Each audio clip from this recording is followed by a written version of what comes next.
go centrally located, so let's all stay centrally located rather than stretching the army out. Yada yada yada. But all spires were able to make it on their own, or it's like how it is in modern civilization. You move to bigger cities because there are more opportunities. There's these well, yeah, I mean, I imagine there were spires. probably some, like, if you built anything on the coast, that could have still been subject to flooding as time went on, if that becomes a problem. Or, in California, you'd have earthquakes. Imagine they built one, like, near the fault line, that shit would fall. Yeah, that's super weird, man. I need a more detailed map because Independence is as a suburb practically of Kansas City. And there's like dozens of other major cities between here and there. Which side, the Missouri side or the Kansas side? Are you trolling me again? But no, because Kansas City is actually Missouri. Like the Chiefs and the Royals, they don't actually play in Kansas. They play in Missouri, in Kansas City, Missouri. Yeah, sorry, Kansas City, Missouri, because it's Independence, Missouri, right? Mm-hmm. Yeah, so I'm just like, so what happened to, St. Louis, Indianapolis, Cincinnati? They melted down the arch to Pittsburgh, use as a support beam. Washington, D.C., Baltimore, Cleveland. Oh, yeah, those places were easily abandoned already. Well, I'm so excited for you guys to get to. Okay, so is there forthcoming answers for some of these questions? So, and this is why I can't. Some of these lore things for sure, like these, like how long stuff. There's definitely some very strong hints later on to things. No, and I appreciate knowing that because I'm already excited for the book, right? And so I'm kind of slow rolling the read because it's going to be like, March if we're lucky when we finally get there. But, Yeah, I just figured whenever we get there, I'd read it that weekend. Yeah. Leisure time. So to continue, I guess, so we can not make this a 15-part book breakdown, we left the book when the air raid sirens went off, essentially. And we're starting with chapter 11. Captain Grimm is bandaged and slightly broken. And he returns to the Predator to find out that most of the crew is gone because they didn't know what to do. And so Creedy just set them on leave. And they happen to be at the duel watching whatever big stramash is going on of like some highborn's going to get his face knocked in. So why not? I mean, who doesn't want to go watch that? I mean, seriously, exactly. It's the first thing one of the first three things you do if you get shore leave. You're drinking, you're fucking, or you're looking for some kind of sporting event. Fighting, or watching a fighing. Well, so. I meant fighting as in like you are getting into a fight. Right. Less so that you're going to boxing. Old time you put up your dukes. I think that's what they should have done in this one. That should have been like a throwback, like they should have been doing the boxing where you're like this. Right. Yeah, bare knuckle boxing. The old ways, and everyone's like, why are these the old ways? Like, I don't know. Yeah. Because we're British. What's a British? Pretty much. Exactly. All right. So there's some discussion between Creedy and Grimm of basically, yes, Creedy did the right thing because if you didn't give people leave, they would probably have hung you up on the lines and then left anyway. Mm-hmm. And then what are you going to do about this ship that is broken? And Grimm has absolutely no money to be able to repair it. They've paid out all of the funeral rights, essentially, to everyone who's died. But that leaves them with nothing left. They might be able to get a couple of trim crystals, but they need the really, really big stuff. And so, yeah, this scene always makes it sound like money is kind of weird, right? Because on the one hand, we need to buy something that's literally priceless. We paid out death benefits, which probably was not cheap. And we still need some decently major components that we can easily afford, but not the main thing that we need. And so I'm like, Grimm's over here complaining of like, I'm down to my last $3 million, or something. Yeah. Like that is how it always sounds to me. It's like, I could easily retire, I could sell the ship and we could retire and never have to live, or like never have to lift a finger ever again, which was kind of Rook's point, right? But we're destitute. And I'm like, yeah, we have very different definitions of what destitute means, I think. So, well, it's, living in a lifestyle you've become accustomed to, destitute versus actually like downsizing. Right. Like you can do that. You can actually just sell your mansion and go live in a condo. You can do that.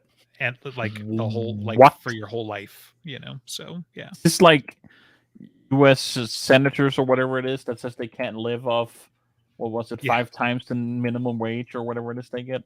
Yeah. Well, you'll come to find that politicians and people in the government are they get there, and I mean they're pretty detached from reality anyway to want to be there. But once you forget it, even if they were still tethered at that point, they cut the lines almost instantly the second they get there. I mean, if we want to drive the dichotomy home, the same guys who can't live on $180,000 a year think that $1,200 one time was enough to make you independently wealthy, and that's why inflation is the way that it is. Hey, some of us got it twice. Right. So anyway, let's not go there, because yes, they're idiots and liars, and people who believe them are idiots too. So yeah, Andreas. Sheesh. Okay, so he's broke. He's down to his last $5 million. So Creedy's point is, well, in order to get this money and kind of income and do anything with the ship at all, we should just turn her into a windlass and go up and down on the spires like a glorified elevator and just be a cargo hauler, which would work. It would give them money, but it just hurts Grimm in every place that he can't even imagine. And so he cannot deal with that reality at all. He refuses to accept it. Creedy is being very logical. Right. So was Rook. And it's just not accepted in terms of protagonist mind. Well, it's funny because I think, unlike, say, the other guy who wears an overcoat that we like to talk about, I think Grimm, if nothing else changed, I think he probably would accept that for a while, especially if it kept it out of like the Navy's hands. Whereas I don't think Harry would ever. Like, I think he's more pragmatic in that he could do this while still looking for the other way out, whereas Harry would just be like, absolutely not, never, I'm never considering this perfectly practical option while I can think of another plan. It has a very we're gonna have to amputate your hand kind of energy for me, actually, where it's like Harry's like, obviously, but it's my hand, you know, so no, you can't take it. And you know, I feel the same thing from Grimm. It's just like, so like, it's mine and that's not what it is, and so we're not going to do those things. And you know, like you said, Creedy is making a lot of sense. It would set them back a couple of years, but they would still get back out there theoretically. Yeah, just buy another hand eventually. Right. Yeah, because he's got $5 million, as we've established. Right.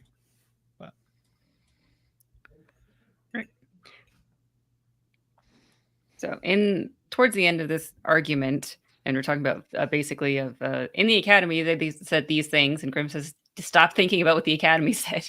Reality is quite different. They hear the air raid sirens, and now they have to get the third of a crew that's left, maybe less than, gather whatever arms they can, and Grimm only has one available, and go charging into the spire to do something. I think Creedy might have to go lie down after that one and give himself a cup of Earl Grey or something. Yeah, so they start pounding to the general quarters and getting everyone, and Grimm gets a speaking to him. Says, "Journeyman, get your drunken ass out of that chair you think I don't know about and run up the main crystal. Get us off this dock and bring up the shroud." Right. His relationship with Journeyman is fantastic, and yeah, you know, Journeyman's great. Yeah.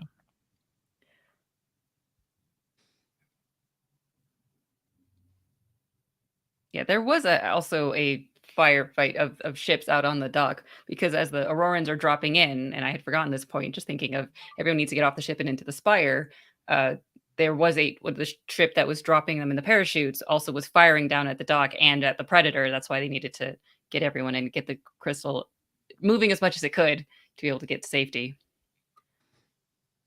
So it was like just barely in time they got the shroud out, and now they're safe because they're really good at what they do, and they only have half a crew, less than. Yeah, I mean, if you think about it, though, like your crew runs in shifts anyways, right? So, you know, a third of a crew is probably fully staffed as far as we need to do what we need to do right freaking now. And you've got the captain, the first officer, and the chief engineer is a really good start for bridge crew, you know, or for your primary crew, you know. But it's not like you need to man the guns. They're not running out the web. You know, there's a bunch of stuff they're not doing. So you don't need that many red shirts at any given time. Yeah. He only loses like, I don't know, 20 of them, something like that over the course of the book. So it's not too bad. Any letters he has to write for wives and family. Yeah. His poor writing hand cramps for days. Well, joke's on the other him. one's broken. They all got killed in the attack anyway, so he doesn't have to write any letters. The wives and family are gone. Very convenient that. So saves on paper and ink. And as we established, he has no money. So right. Well, he has money, it's just not enough for not enough something for that's pen and basically ink, priceless. if you say so. When they put everything together of that there are Roran Marines that are invading the Spire and they have to go and do something about it, and Grady says, "We've got to tell Fleet." And Grimm says, like, "I'm in exile and you've been happled, Byron. This isn't possible. They're not going to listen to us. We're the outcasts." Right. Not to mention, I'm pretty sure Fleet is aware, what with the Yeah. explosions and everything. So Yeah, probably. Also, do you think Admiral Watson would stand down? No. So we needn't defeat them, only slow them down. Bayard is off doing something, and Grimm trusts Bayard to keep his head straight. Yep. Okay. So chapter 12, we go back to Benedict and Gwen and Bridget, and this is when Gwen becomes the woman of Justin's heart, just in a couple chapters, I guess, of being very logical and breaking down that wall, including the wall that happens to have a person's face in it. Right. Yeah. Sometimes somebody just needs to get shot in the face, and Gwen seems to be the right kind of person to make that decision. I don't. Oh, it would either be her or Raoul. So Right. Yeah. except He his didn't have a thumbs gauntlet aren't- on, so well, and his thumbs are a little. Not actually smaller. seeing him in like 4-quad gauntlet would be, just like hacking at something. Right. So Bridget's first thought is she needs to get to her father and get him safe. And Gwen's first thought is basically we need to organize everything. And Benedict was saying, it's like, I just wanted you two to be safe and out of the way, and then I'll go deal with the chaos, and you guys just stay being girls in the corner or something. And Gwen is like, no, we have a duty. We have we took the oath. We have to go do the thing, right? And then it's like, oh, everyone has to just like accept what she's saying and do it anyway. I think you're giving Gwen a lot of credit there because she starts looking at everybody's face. So, and priming your gauntlet. Anyway. Yes. Which is basically saying, you don't get to put me in a corner. I'm going to go shoot somebody. Right. Is Benny, don't be tiresome. And now, where should we go? Because even though she's saying, like, we have to do the thing, she has to turn to him of, what do we do? Our first duty is protect and aid endangered citizens. And there's hundreds of them running around, so grab one and go, I guess. And so there was someone pinned beneath some of the masonry that had fallen, and so Benedict's going to lift the stone, and Gwen and Bridget are going to pull him out from under. And it's Barnabas Astor, Barney, not Benny, Barney.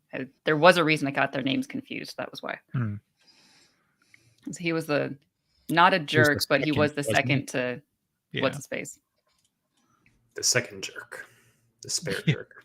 Yeah. He's not even the primary jerk. How terrible is that? So yeah. Well, that's like, somebody like Peabody. He's not a primary jerk. He's a secondary jerk. He's a toady. That's like secondary jerk. But he's like chief minion. He was kind of a capable toady. So, he wasn't like, what's his nuts? Crap. The frog face dude, the Jin guy. Glau. Yeah, Glau. Thank you. That's why I think we should recognize his secondary jerk status instead of just trying to keep him as a toady. As opposed to the literal toad. Okay. All right. You got me. I'll accept it. Excellent. That'll be $20. Checks in the mail. I bet it is. All right. So they have Barney the invalid, and they run into a tunnel as things are more collapsing around them, and they have to get to safety. Let's see. And they're trying to bandage him up. They start pulling up pieces of Gwen's underskirt or overskirt, something, until, like, as Benedict is demanding more bandages from her skirt, she says, "I think not." She's about to be too uncovered. And so then Benedict's shirt comes off, and Bridget's like, oh my. And that's when she fell in love. So it's a very powerful scene, all this, you know. So. Yes, there's lots of high emotions going around. Yeah. Right. And then, of course, that's when Gwen realizes that she needs to start meddling with them both. Because, of course, they're going to mess it up. Of course. All right. And so who's attacking? They're asking questions while they're trying to deal with the disaster. Makes sense. That's what protagonists do. And they figure out quickly that's got to be the Aurorans because of economics, because Albion has too much money and the Aurorans are jealous. Something like that. And every couple decades, the Aurorans decide to start a fight with someone and try to take all their money. Or at least because, you know, if your population. economy's poor, just start a war and then the populace forgets about the economy. Or you get the populace killed and they no longer. You're the European. You should know this better than all of us that this is the case. I mean, it's fairly accurate for Spanish history anyway, right? Like the whole, you know, building the Armada, the, you know, colonization efforts and stuff like that. Like Spain didn't have a lot of local industry after a point compared to certainly what they were getting from their colonies, right? So they were just expansionist. And then once that kind of petered out, you lost the Spanish Empire, and you know, now it's history. So, but we'll see, because obviously, like, Spain didn't develop some kind of super weapon along the way, so who knows? But you know, that we know of, maybe they're the whole reason we're in this mess. Right? Yeah, the actual Spain in the books, like they brought about the cataclysm and then fled to Chicago and decided to rebuild. They really are the Germans of the story. They left it at the fountain in Florida, and then everything. Right. So Bridget is baffled about, like, why would they want to go to war for money?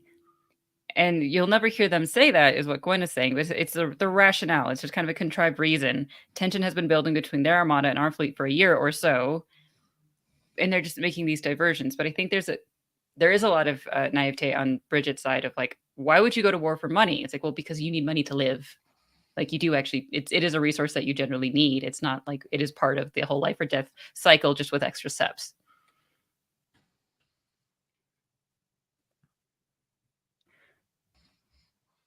Right. And then people are coming to help, right? They're at least wearing the uniforms of the Spyrex Guard.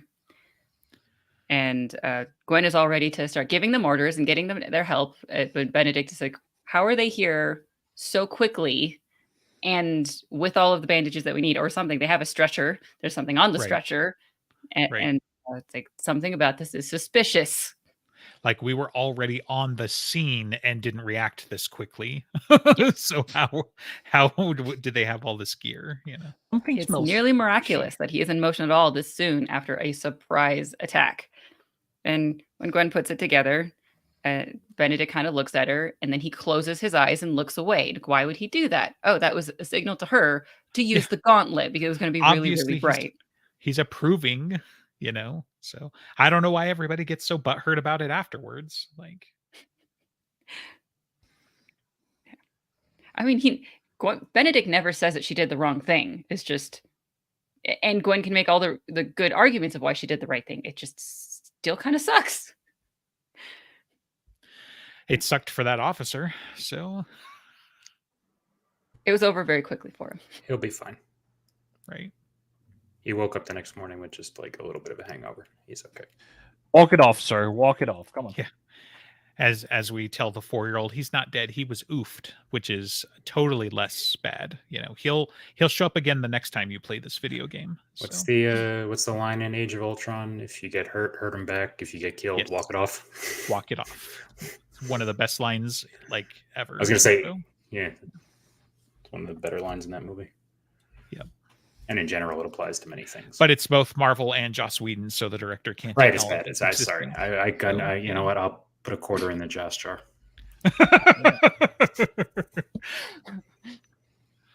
Maybe we should start something like that. Right. But that proceeds go to him as the director of our Dresden show. We need to have one for the director that's like for necromancers and Gideons and don't know. I'd be What else okay, does but she she really doesn't like? make that many references. So, like, Yeah. if she just doesn't reference a lot of stuff in general. Like, just sits there and smirks and acts like she's better than the rest of us because she doesn't like just reading. whoa, are we getting some unpacking going on here? I was going to say, and you notice he's not even on screen for this, the coward.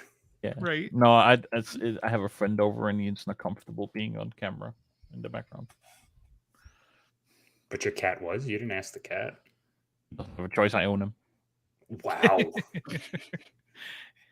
This Until last the minute and a uprising half in has about been very 5,000 more revealing. years, where they throw off their shackles and rightfully take their place. Then I will become his human instead, and I'll get a cat name. Nah. Only some people get cat names. I would get a cat name. Yeah. He loves me. One dude had, just so we're clear, one dude had to ride down 2 miles of Spire with 12 cats on him, and then just barely got a cat name out of that. So I feed him every day. Yeah, I give him belly rubs. So I don't think that's why Bridget got her name. Right. I'm just saying. I'm also, to divert and get us back on topic, even though it's going to sound like a digression, I wanted to point out that I do wear my shirts on purpose, and Thanos is known for wearing a gauntlet, and this scene was coming, so I was like, this is the most gauntlet shirt I have. So I just want to thank you for wearing a shirt on stream. Right. That'll be $20. And combing your hair too. I mean, you know what? Hey, I'll man, post date the check. Personal. Nice. No, I was giving you a compliment. Yeah, but it was a backhanded compliment. Like, I don't normally do that thing. So no, I mean, that's not what I meant. It's just, because you had a hat on a couple weeks ago, and now you didn't, and it was all nice and combed. I get the reference. It was one time, guys, in like 8-9 years. So okay, I swear. Okay, I can go back through the footage, and I'll find some time when you didn't comb your hair. There has to be at least one. Yeah, okay. He also wore glasses. Are we going to talk about every infirmity he's ever done? Right. Then we got that fixed. All right. I was trying to get us on topic. I was going to say, that didn't work at all. Okay. That's the director's job. She was reading. She's reading the next chapter and a half. Yeah, chapter 13.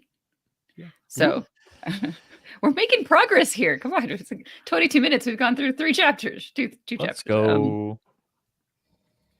All right. So after the gauntlet blast, it went really bright and really dark, and now no one can see anything except for Benedict because Warrior Born.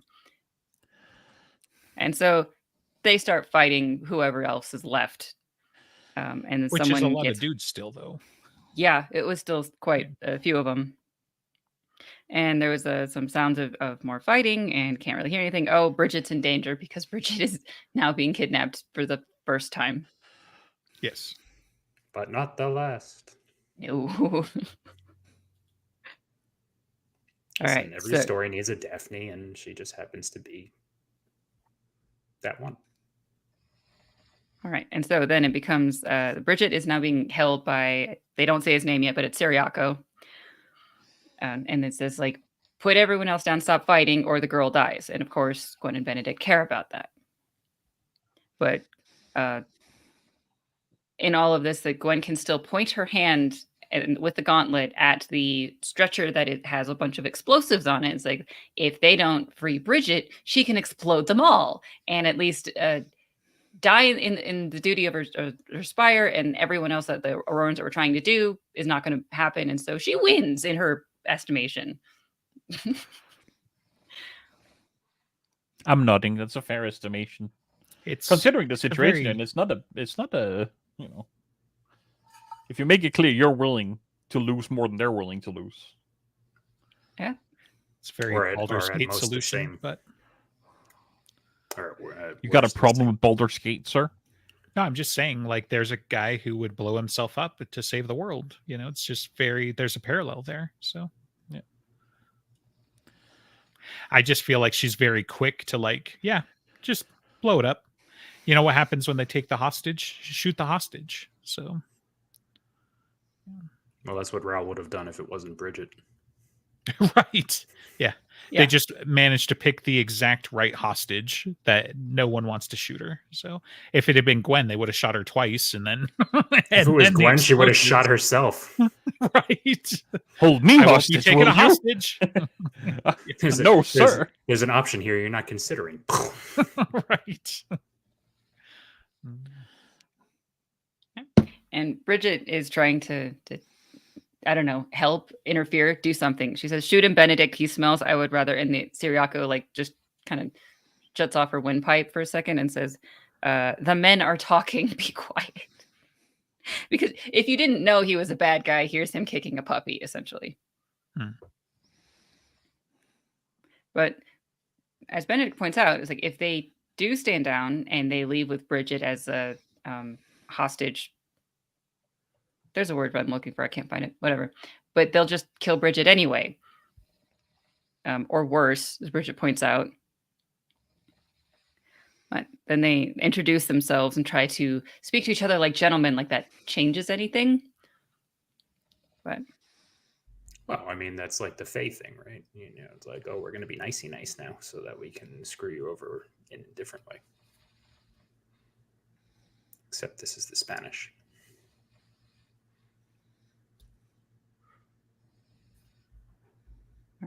But with the whole Gwen is threatening to blow them all up, they're at an impasse and they can't do anything. They literally cannot move in either direction. And so now they're betting on who can wait the longest before something bad happens. And somebody, probably only Bridget for a while, realizes that Raoul is gone because the cat would be fighting people when he just decided to leave because he's not an idiot. And so they're waiting. And the longer they wait, the better it is for the Albions.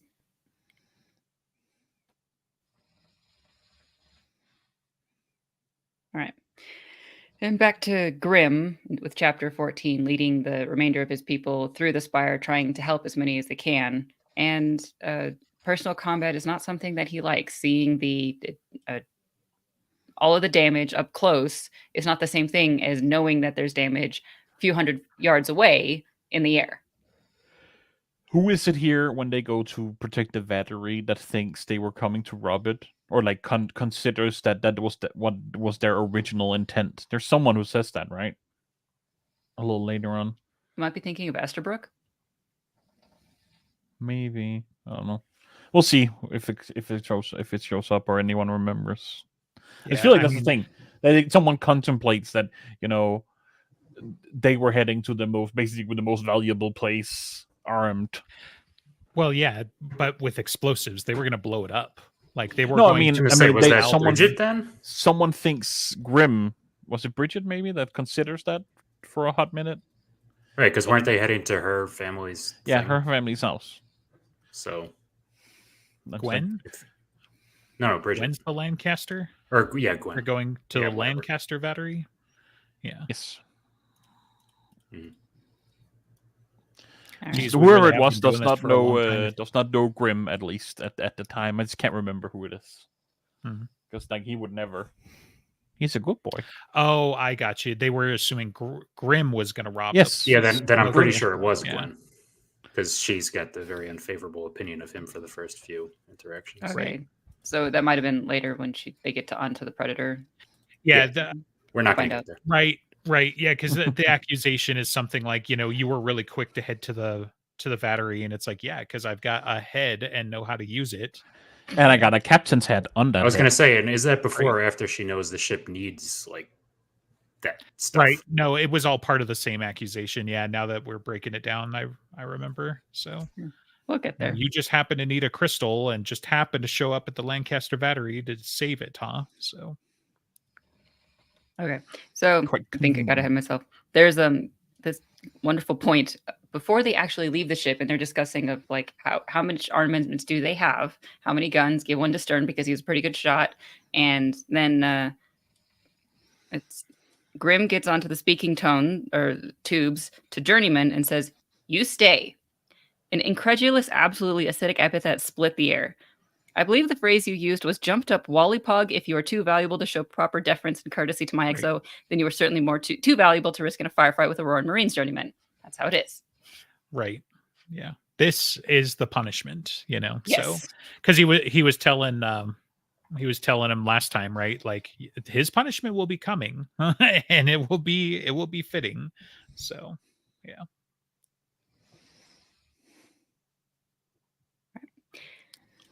So then they go through the Habble, and there's a bunch of fires, and it's a firefight, and they're trying to go through it. They see kids with like broken bones, and it's so heart-wrenching, but they can't do anything to help because they don't have that ability.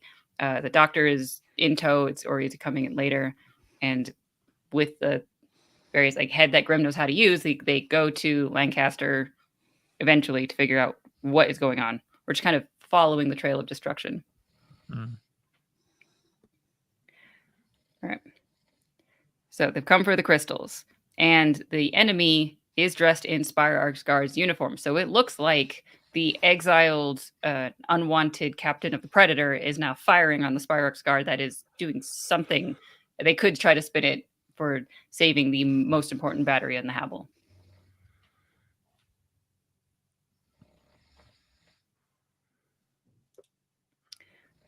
Right. So how they attack is Grimm with some people, like Kettle, do a frontal assault, and then Creedy with some of the other people go around the side or background and kind of squeeze him in the middle, do a surprise thing. But it means that it's incredibly dangerous for people like Grimm.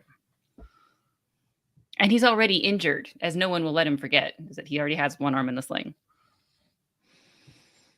He goes full dressed in this book with Grimm. Yeah, he does. In which way? He's having a very long, very bad weekend day. Oh, sure. And no sleep, and etc. Like especially Grimm is like really put out. It starts earlier for him than the other characters as well, right? Yeah, but I don't think Mike the Mechanic has ever fixed the Blue Beetle as quickly as his ship gets repaired. Listen, Journeyman and Gwen are just efficient. If he kept Mike the Mechanic in the boot of the Blue Beetle, he might get it fixed faster. But I'm pretty sure he would have died many books ago if that was the case. Mike, you mean? Yes. Yeah, for sure. Unless he gave the Blue Beetle a shroud. Anyway, that would get torn up way too fast. So, chapter 15. Making really good progress, guys. We're doing it. I know. 2 seconds. It's happening.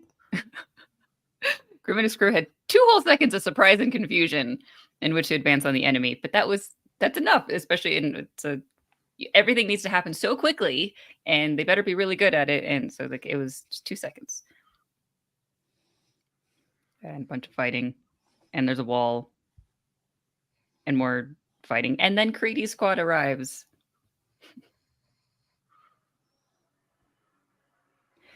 So the surviving Aurorans lasted rather less than 2 seconds after that.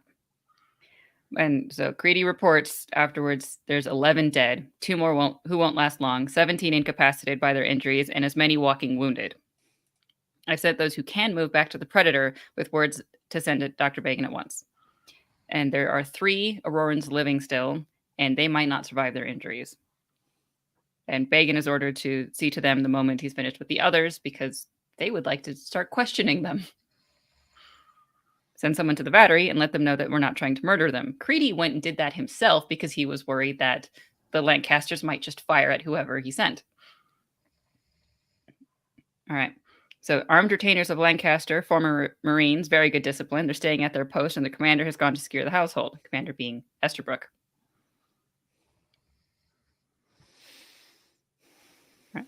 And Grimm says that was work well done in the battle and after. I've known men who didn't have half as much composure, and Creedy can't really handle a compliment of like, why are we doing all of these feelings? It's not the rigid manliness of the Admiralty I'm expecting. It's like, we'll just have a beer someday and then never talk about it again. And that will be perfectly fine. All right. So of the remaining people that they have, what are they going to do? And have this question, and Esterbrook shows up to start at least asking some questions and giving some thanks for the fact that they just saved the Lancaster battery. And Lord not and Lady once Lang. did he accuse Grimm of cowardice or trying to rob the place. So much better first impression. Yes, Estabrook can see quite a lot. And so did Lord and Lady Lancaster, who were basically watching it from the windows. They have condolences for your losses and inform they've already sent their personal physicians out and preparing space in the house for the wounded. And Estabrook is like, so you're Francis Madison Grimm, the captain of the Predator. And as Grimm, every time someone asks his name, Grimm's like, yes. It's like, I hear the Admiralty broke your sword for cowardice. Nothing. It's like, but you'll charge in. A dug in position of Marines with one arm in a sling. It was necessary. Right. You're Francis Madison Grimm. Wouldn't that make you a coward? You know? And then it's like, you kind of saved the day there. Something's not adding up. I see. You have it quite surrounded. So, Yes. yeah. Right. The Admiralty has its head up its nethers again. And that's all that Estabrook needs. Right. So they're going to move He's a out Marine. because They always have their nethers, their head up their nethers. the Admiralty does. I believe the typical term for Marines is crayon eaters. From the other. Well, yeah, no, I'm just branches. saying he's always going to shit on Navy if he's given a chance. So, yeah. Fair enough. Right. But there's got to be other places that were under attack. Grimm just doesn't know where they are yet. And as they're thinking of like, where can we possibly go? There's this giant cat that starts running in through the place and screaming at them and demanding attention. And Kettle says, the beastie's gone mad, sir. But Estabrook can understand Cat a little bit. He knows Raoul as of like a half an hour ago. He was trying to administer the duel with him. And Kettle's like, wait, they can talk? There's always going to be someone who's like a few steps behind. What do you mean the cats can talk? What do you mean that they're intelligent? The ability to speak does not make you intelligent, as we learn in the vaunted Phantom Menace. Yep, I was with you. I was right there. She wasn't. Yeah. No, of course not. She doesn't make references. So. And I could sense Andreas. No Marvel or Joss Whedon. I was there with you. Even. I could sense Andreas's uncomprehending glare onto his desk, even though I can't see it. I was. We really need to make a compilation of like great quotes from subpar to bad movies. You know, like some other. You get killed, walk it off. The ability to speak does not make you intelligent. First, if you include the ice skate line, then you are trying to tell me that Blade is a bad movie, and I will not have that because I know you don't even believe it. You just called Age of Ultron subpar. Like I don't know. Age of Ultron is subpar. Compared to what? I'm supposed to agree with him. Compared to Avengers and Infinity War.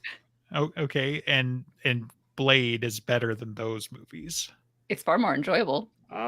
Blade's about as good as the first Avengers, I think. Yeah. I mean, Blade is wonderful. I really like the Whistler scene a lot, but it's not quite as good as Hulk Smash. I don't know. Oh, you compare that to Coulson dying because that's and it's better than Coulson. Well, I dying. mean, nobody gives a shit when about they Coulson. die, sure, but yeah. Catch You Fuckers at a Bad Time is also a classic in this house. So because like when the dude blows a hole in the wall with 2 guns and just starts blasting vampires, so. Do you say that to your children? No, not yet. No, anyway. they say it when they open the door on them when they're in the bathroom. No, we've gotten out of the habit lately, but the 8-year-old had been challenging me for a while, and I would just be like, look at me, anytime, any place. And so, anytime he thinks he's being sneaky or something, I would just be like, hey, anytime, any place. Because he's like, I'm going to attack you in your sleep or whatever. It's like, yeah, I'll be ready for it then. So, yeah. I was like, who do you think goes to sleep first and stays up later? You're not going to get the drop on me, dude. So, just your way he's playing the long game. You're getting older. Oh, so yeah. is he, but in a way different way. Right. As it should be. So, All right. Well, here's a good line. At the quick march, Mr. Creedy, follow that cat. So, chapter 16, seriously, guys, we're making great progress. We've never gone this fast through a book before. Slow down. Ah.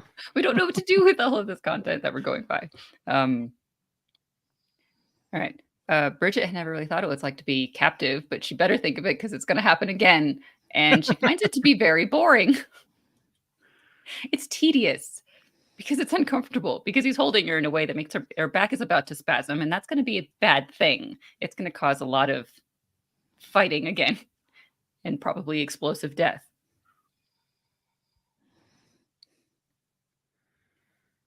And she tries to warn Siriako of like, this bad thing is going to happen if you don't let me move in a way that's like the spasm. I'm not responsible for your death if this happens, kind of a way. But she kind of puts together that he's injured. Gwen had accidentally hit him, or not accidentally, with skill and fortitude, hit him with her gauntlet in the blind fight. And his like left arm is injured. So he's not holding her in a way that would have actually have been more restraining. And so she can put pressure on it if she wants to. But some of the negotiations that are still happening is Bridget offers to go as a cooperating captive with Siriako to take the explosives and get at least Gwen and Benedict and Barney, who's unconscious and forgotten about, away. And Gwen says, nonsense, that's not allowed. And Bridget says, Miss Lancaster, would you please stop helping me? Your only solution necessitates, as its linchpin, the deaths of everyone standing in this tunnel.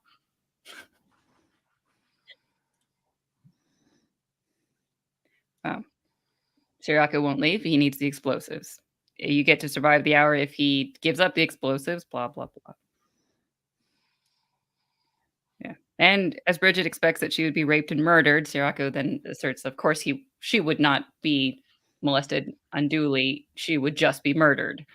Which is this question of like, is that any better or not? It's honorable, you know. It's just so, like, still unduly, murder. Which means don't give me a reason. Yeah. Cool motive, still murder. So it doesn't mean it wouldn't happen. It's just not unduly. It's like when Saruman tells them to bring the orcs alive, to hobbits alive and unspoiled. You know, he's got to make sure they don't need their legs. Right. I mean, the logic is sound. They don't need their legs. That's not what unspoiled means. Yeah. See, this is how I know Andres didn't get the other line before, because he's in line with the director this episode.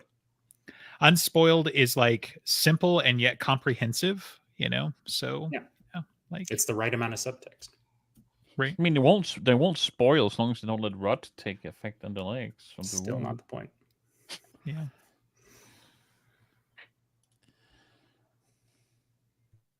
Fine. Right. I'm just kind of like going past the arguments and a little bit of fighting before we get to Raoul. All right. So no wonder we're going so fast. The arguments are like half the book. So but they're just, as much as I enjoy them, I do find that in this book, they're kind of repeating themselves a decent amount. They're making the same point a couple of different times. And it's just like, okay, we got past that. All right. When Bridget does hear that, like, Raoul is somewhere down the tunnel and she can figure this out. And she also can message to Benny in a way that he knows that something is coming. He can smell them coming, I think, is what it works. And then he says to Bridget, remember our first lesson. And the first thing to learn was how to fall. But that hadn't been the first lesson, was it? It was when they were the very first lesson, she had thrown him over her shoulder and surprised him in how strong she was. And then things happen very, very quickly. And she tries to grab Siriako and throw him over her shoulder like she had done to Benedict a while ago. And it doesn't really work. It only kind of works. But then there's more fighting. Yeah. This is one of the arguments, isn't it? Where they both were thinking of a different thing, because he was very much thinking of the falling part. And she was very much like, oh, I'll throw this badass, Marine, do it the hard way about it. So and Benedict says, just fall, just get out of the way, get to safety. And then the fighting can happen. And then she just took more effort to do something badly. I mean, it kind of worked out, but like the dumb way around it. Right. All right. But then Grimm and his remaining people with guns show up. And let's see, Stern is there. They had a good shot against somebody. There's a prisoner. He's alive. They can try to talk to him. He'd been shot in the leg. And Ryle immediately stepped onto Bridget's chest, sat, and regarded the man with narrow eyes and a low growl. Because now that Grimm is there, Ryle won't let him touch her to help. And so he has to negotiate with Ryle again. Like, you did want help, right?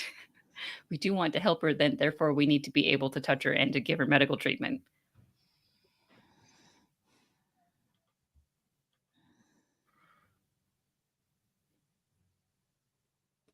No touch. Only throw. Right. Stupid humans. They're so incompetent they can't even heal her without touching her. Pfft. Yeah, they also want to clean things with rags instead of their tongue. How dare they? Right. All right. And Bridget, because she decided to try to throw Suryako instead of fall, she kind of hit her head on a wall or something. So now she's confused. And she's like, Benedict, is the fighting over? She says, no, I think it's just getting started. Because, of course, that's the line that you use when the chapter ending. All right. And chapter 17. Folly has caught a gnat in her little dream catcher thing. She had the night terror again that's been happening, and she can't remember anything of it, but that tiny little dream catcher that is very wonky, not very well put together, it's got something lit up in the crystal, and that means that they caught a message, although she doesn't understand anything of it. So she tells Ferris. Well, he asked, did you catch it? Because if you didn't, I should say that the dream has had you.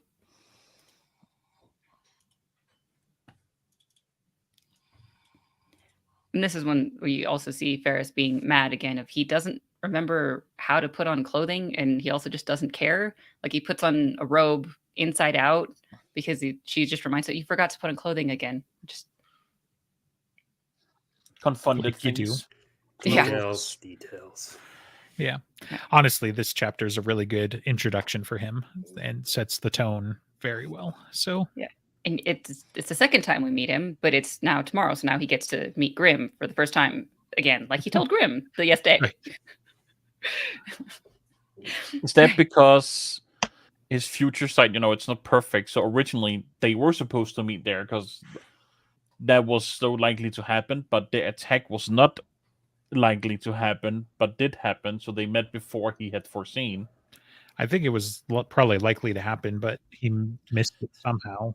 That's like it got hidden from him from the enemy or something like that. I don't know. So yeah. Well, if what's her face, it's Cavendish was playing wonky with that kind of thing. Right. Well, because it's like you got to think, right? The Aurorans got dropped off by a squadron of destroyers. That's not something that just happens, right? Nobody just woke up that morning and said, yes, let's go drop off 500 Marines and a squadron of destroyers. Like, especially if they came all the way from Spire Aurora, that had been going for a while in the planning and everything. If you got any kind of future sight that could catch that, like, you had at least a week when they got on the ships. I was going to say, maybe it only extends as far as the Spire's radar, because they don't seem to catch it until they're right on top of them. Right.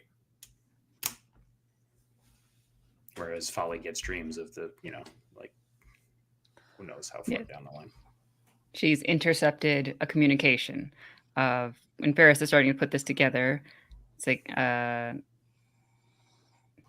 you did it. I thought as much. And Folly says, like, I told you I just did this thing. So not you. I was speaking of the enemy. And he says it's a capital E. Yes, I'm sure I told you. I distinctly remember doing so. And she says, perhaps that was tomorrow.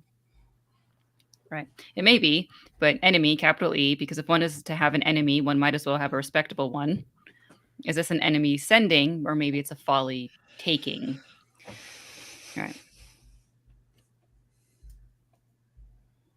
And he does something with the little message that's in the crystal. We don't get to know what it was, but he gets really grim and dour and very depressed of like some form of interception of a message. And then he says, like, so this has been happening for about 2 weeks or so now, right? Something's been happening, and Folly's just barely been able to see something that's happening on the etheric edges which shouldn't really be possible. At some point, they say that, like, how can you do this thing that it really shouldn't be possible? That the communication and the fact that Folly was able to intercept it. Because she's the golden child. Right. And there, it's of course it's going to another etherealist, but how many other etherealists are there on Havel Morning?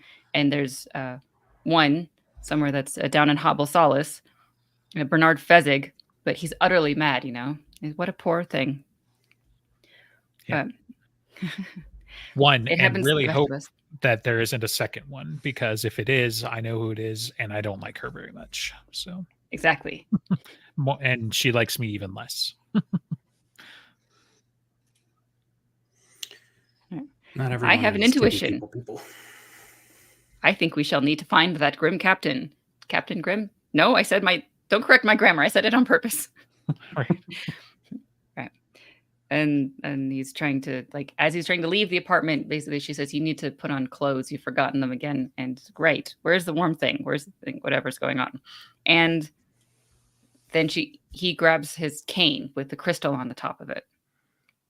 And he, as he's getting a weird look on his face, and he says, Folly, down by that wall, go down low. And like 3 people barge into the place, breaking down the door that was really expensive because it was made of wood.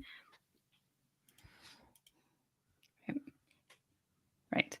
And this was a moment of Ferris doing the wizard thing and being scary with it. If you are trespassing, be gone. Please don't. There's too much pain down that path. And then the 2 men on the floor gain their feet. Their men took a deep breath, and Ferris says, Folly, close your eyes. And then there's a lot of flashing, and then screams, and then silence, and the smell of burning meat. Emergency rations. Woo. Right. And in this aftermath moment, he asked, what have we learned today, Folly? And she says that we ought not to use etheric weapons against an etherealist, because what he did with the thing was he heated up the gauntlets so badly, it basically caused a rebound on it. And so their hands were burning, and so they had to get the gauntlets off. But to do that, it was touching it again to be able to hurt the other ones. It's like, yeah, it was a bad idea. Yeah. Don't take fire to a firefight with a fire wizard. So someone sent these men to kill Ferris specifically because Ferris knows too much or something. He's a big danger because Cavendish knows that he's the one to worry about in the Spire. I mean, he's the Arc Wizard, so, you know, you try and take him out first if you can. It was a smart move to put him on the list of initial targets. It was just sloppy to only send 3 Marines. So, you know. Yes. Like they should have just blown the place up from the outside.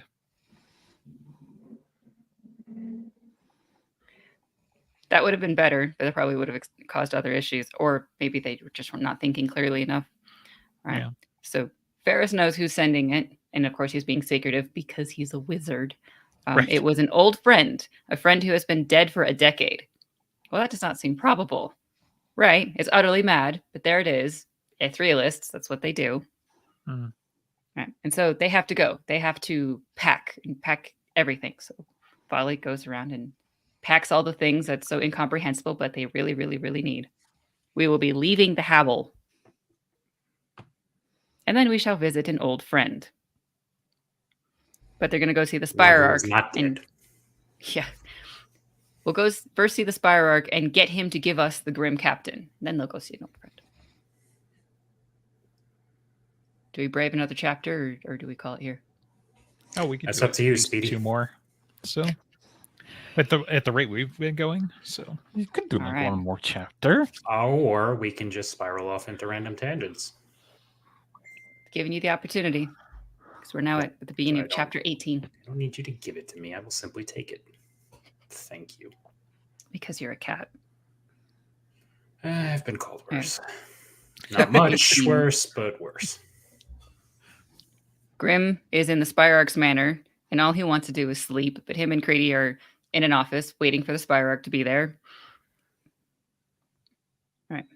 And Vincent, it's not like his name changed. He has been named Vincent the whole time. he was there in the Yep. first book too. I don't Yep. know why I don't remember that guy, but No, I had the same thought of like, who is this guy? Oh, he's Vincent. Oh, he's the Batman. And just like, I thought of Brother Vincent too. It's just right. Yeah, it was just like Brother Vincent really died though, right? Like he's dead, you know, like Yep. mostly with the burning, you know, bookshelf and the fire and the He's not as least getting out. as dead as Cavendish was 10 years ago. Right. maybe a little bit more. Yeah, we should ask if Master Ferris thinks that she was DED dead or a deeper kind of dead, because, you know, there's this other guy we're worried about coming back. So Yeah. Okay. So Grim and Creedy are waiting. Vincent is bringing Albion, and Albion shows up there. He says, I hear extraordinary things about your service to the Spire in the face of the surprise attack. And Creedy's kind of shocked about all of this happening. He shouldn't be meeting the Spire Arc, right? He's just like a kid barely out of the academy or something like that. Well, he wants to be as succinct as possible. And Albion says, I'm afraid you made a serious mistake today. And what is that? You proved yourself extraordinarily capable, Captain. I can hardly let something like that go unremarked. Your clarity of thought in the face of unexpected disasters are rare quality. It's a poor reward for such heroism, but I'm afraid that I must insist upon continuing to use you for the good of my Spire. The reward for work well done is more work. yes. Right. And all Grim wants to do is go to sleep. He wants to take care of his men and get them comfortable and medical treatment. Hadn't his men given enough? I've already offered such skills I have in the service of Albion. The Spire made it quite clear that I was not needed, referring to the perilous incident again, and Albion is familiar with it. He is familiar with what happened. Or perhaps I should say I am familiar with both the history of what happened and with what actually happened. And he says he didn't have to accept the discharge quietly, and Grim says it was the best thing for the fleet. Right. And because of this, he's been drummed out. He did the best thing for the fleet. He didn't go into the fleet to serve his own desires. And now he's outcast, but now he's at Albion's disposal if he wants to be. He doesn't want to return to the fleet. And Albion says, I want you for myself. What I did today was what any competent professional commander would have done in my place. It does not qualify me for a position in your personal service. But perhaps, Captain, judgments about what qualifies a given individual for Spire service might be best left to the Spire Arc. Right. Yeah, that line's so good. It'd be like, who's the best judge of who should hire you for my service? Yeah, was it me? I mean, to be fair, there are a lot of incompetent rulers who would pick someone who was definitely not suited for the job. He just is not one of them. But it's still up to that ruler to choose who they want in their personal service. I guess. They should have a manager do that if they're incompetent. I feel like their manager would have been hired by them and therefore incompetent. Fuck. Yeah, their mom. and if they're incompetent, there has to be someone. Yeah. The queen's always competent. Right? No. Oh. You just lost your queen. Are you confused? No, I didn't lose her. She's still a queen. I know where she is. She's outside. Yeah. She's retired. Okay. Someone had to do something to pull the press away from the fact that the king has been cheating on his wife. Okay. So she said, "Wife retires," which is the way. New king or the old king? Yeah, I know. I was like, so the old king was not a king, and he's dead. That's weird. The new king is cheating on his Australian wife. That's Australian the rumor in the foreign press, but the Danish press don't talk about that, of course. I haven't seen any rumors about it. Like, you can Google it. Like everybody seems to like this guy. I like him. I like him. Often I get like news on the Swedish king. He's pretty cool. But I mean, the rumor is he was cheating with a Spanish heiress of some sort. He was sleeping over there. Heiress. Auroran, obviously, or whatever. I don't know. So she stepped down. I read it once. Leave me alone. All right. I don't know how her stepping down has anything to do with that, but because that would draw because there's kind of a rule that you can talk shit about, you know, an heir, but you can't talk shit about the king or the queen. Oh wow. Okay. kind of unwritten rule, right? But like that's like he's on a different level then. Okay. Europe. So Albion hires Grim, the Grim captain. Grim is putting up a fight. He does not want to be hired. And he says, I'm no diplomat, so with your leave, I'll just say it and beg your pardon ahead of time if this comes out sounding unpleasant or disrespectful. And Creedy sitting right next to him and his eyes go really wide of what are you going to do? What are you going to do? He's saying it real polite, but he's about to drop an F-bomb. So everybody hold on to your pants. And Albion gets excited. Is by all mean, Captain, speak. I don't like it here. Spending more than a few weeks in the dreary old mausoleum makes me feel like I can't breathe. He just wants to be out on a ship. He wants to be on the deck. He does not want to be in the Habble. Thank you for your offer. I don't want another job. And Albion says, I understand, but you proceed from a false assumption. I don't want your service as an advisor on staff in the Habble. I want an airship helmed by a captain I can trust.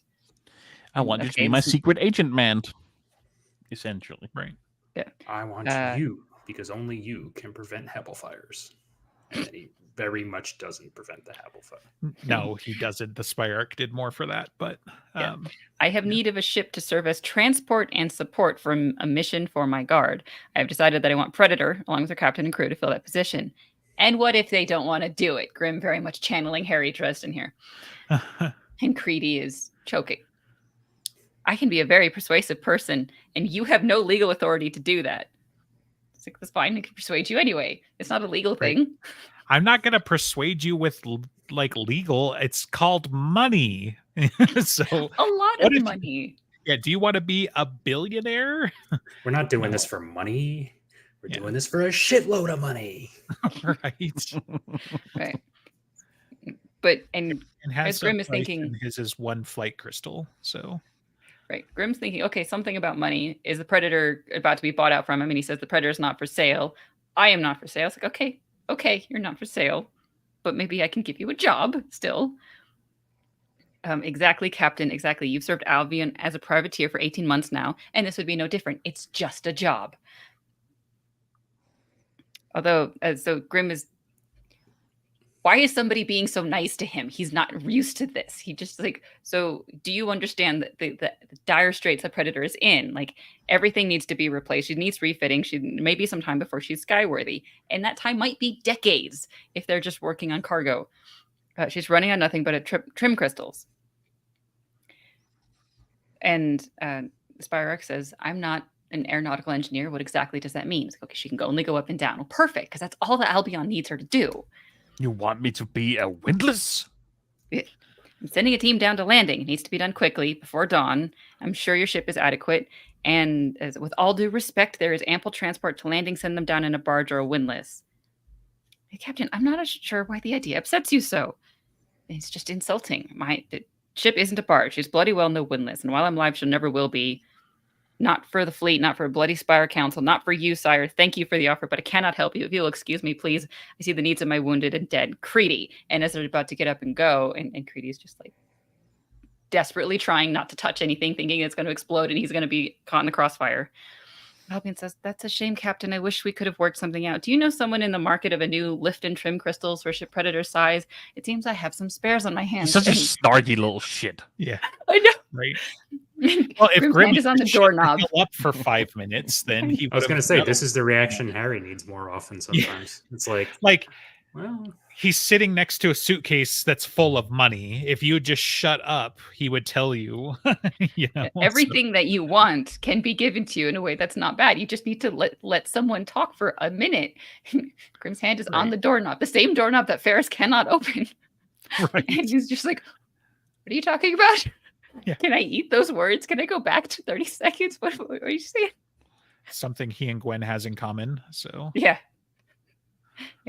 And then they team up, which is just great. Do this work for me, and you'll be making the trip down to landing on top of the line replacements from the Lancaster battery. I'm told your engineer can have them installed and calibrated within a week. And so, wait, you would do that? These billions of dollars that Grim has no money for to be able to replace these crystals, and Albion's just going to give it to him. And it's like, what is this job? Just one job. You take the team to landing. You just go down a few hundred feet and get them safely to have a landing and bring them back when they're done. Yeah. I forgot, so I just estimated. Yeah. 2 miles tall. So, which is like a lot. That's a lot of up. Yeah. So it's a lot of down that you have to fall if you fall off. My hope is that you'll see the advantages of my offer and be inclined to work with me on an ongoing basis. But if you want nothing to do with me after this, so be it. Keep your crystals and go away. But if you did that, Albion, you would be throwing away fortunes. I'd prefer to think of it as an investment in the future. What say you? This is the moment where Albion sounds just like Marcone, like in Changes. Like, I'm not going to get in your way. I'm going to help you be more of what you are. I'm going to stay out of the way, point you towards the bad guys that we both hate, and let you go. The difference is, at least as near as we can tell, Albion is a straight shooter, but we don't know anything about that. He's a sneaky little bastard, but that doesn't make him a bad guy, whereas Marcone was very much a gangster. I was going to say, I don't agree. Marcone has shot straight every single time we've seen him use a gun. Right. He's actually quite good at shooting straight. Mm-hmm. Right.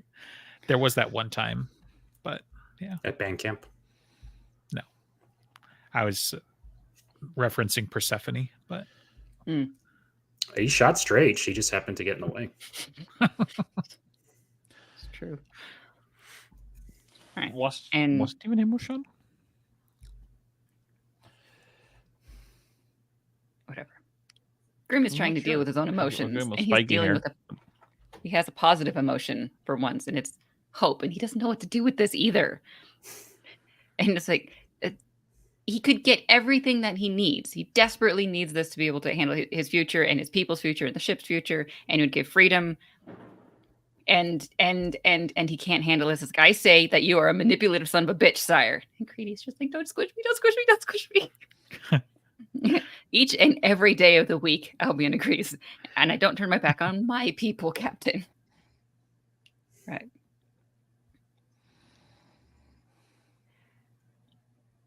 All right. Grim has accepted, and he orders Mr. Creedy back to Predator to inform Journeyman that he has work to do, and then to make ready to sail to landing. And then Grim has to wait with the rest. But as the end of chapter 18, we're at the beginning of 19. Yeah. Look how much progress we've done.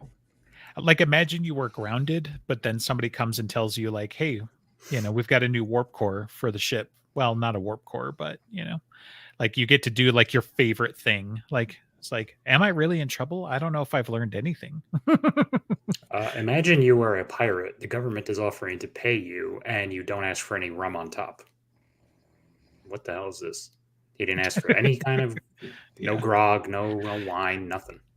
Yeah, see, Grim is the real kind of pirate instead of the one that you see in the movies. So,